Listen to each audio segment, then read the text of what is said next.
History with Mr. D.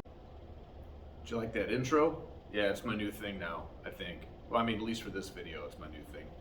Well, here I am once again here, friends. And the other day in class, I mentioned how when we were discussing we are in uncharted waters now in the technology age that we're in. In that regard, we were talking about the impact of technology on the world that we live in. We talked about the benefits of communication. I mean, throughout U.S. history, you can look at how communication has benefited us. I mean, think about the literacy rate in the U.S., the postal code during the Revolutionary War area that allowed information to be disseminated and arrive quickly at people's doorsteps. And the ability for people to read that, comprehend it, think about it critically. That was huge. It also allowed us to logically formulate a constitution that was left open to interpretation on purpose so that we could amend it to accommodate the changing needs of society, the wants of society, advances in technology, the materials that we would have available to us in this evolving populace that we have in America. But we've also discussed the negatives of technology, and you wrote about it yesterday after reading the article. The isolation technology and social media can actually promote, the potential for misinformation, the reduction of critical thinking, and eventually, possibly, the point of singularity. As artificial intelligence rapidly begins to alter our life and our social media influences our information and our feelings more than ever. I've been struggling to find a historical example over the last 24 hours because I've said to you before, we're in this weird place where I can't draw on an event in history. But I found one. I found an example that I can use, and it's called The Allegory of the Cave. It's Plato's masterpiece. Plato, of course, is an ancient Greek philosopher, and I urge you to Google this, really. There's so much more to it than what I'm about to share. But here's a synopsis of why I believe this to be extremely relevant today. In fact, behind me I have a picture of the allegory in the cave. We have a light and a puppeteer holding what appears to be a bird, and then we have our prisoner who is chained to a wall, and he's watching the illuminated shapes and sizes and puppets on the wall in front of him. Now, there's similar stories out there to the allegory of the cave, and they fall into the same narrative, by the way. Just a couple off the top of my head. THX 1138, one of George Lucas's first movies, The Matrix, Ready Player One.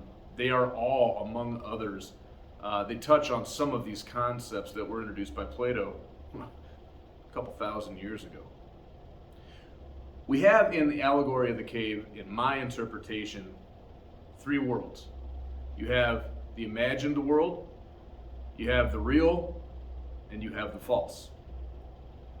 The false narrative is brought to us by the puppeteer.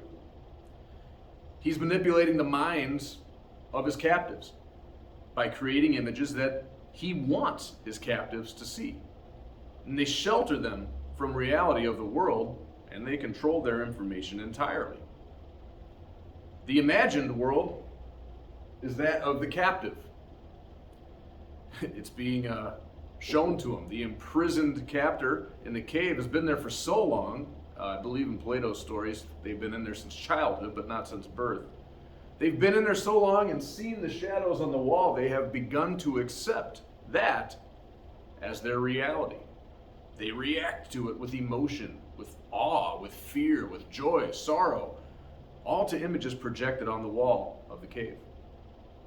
The real world is presented by the world outside of the cave. When a prisoner does break the shackles and breaks the chains and escapes into reality, they come to their senses and they see the truth for themselves, uninfluenced by anybody, unfiltered, and interpreted by the individual and the individual alone. So what's the point? The person who escapes, the prisoner who breaks the chains and gets out, is seeing the truth. They dare to ask questions. They dare to think for themselves and they dare to seek the truth. The others have allowed themselves to become imprisoned and informed by things which are unreal. When the escaped prisoner tries to tell the prisoner still inside of the cave what he has seen on the outside, they don't believe him, for they believe that what they see is their reality. Reality and the definition of its existence, it turns out, can differ greatly from person to person, you see. Social media, artificial intelligence, they are not the human experience. They are not real. We need to, as a species, focus more on ourselves, our own logic, our connection to the real world around us. I'm not calling for a revolution. I'm not even asking for a call to action.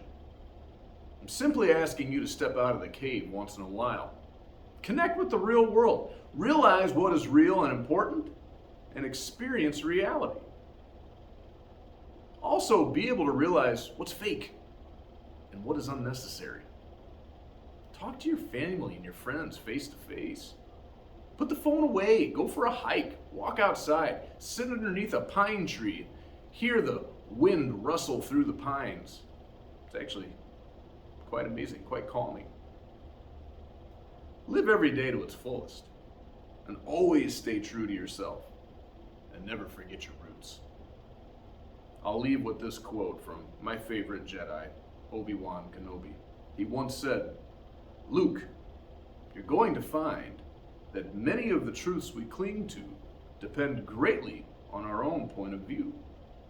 The truth is often what you make of it. You heard what you wanted to hear, believed what you wanted to believe." Crawl out of the cave once in a while, folks. Get out there and experience reality, and be skeptical of what the artificial world presents to you. Till next time, see ya, good luck, may the force be with you.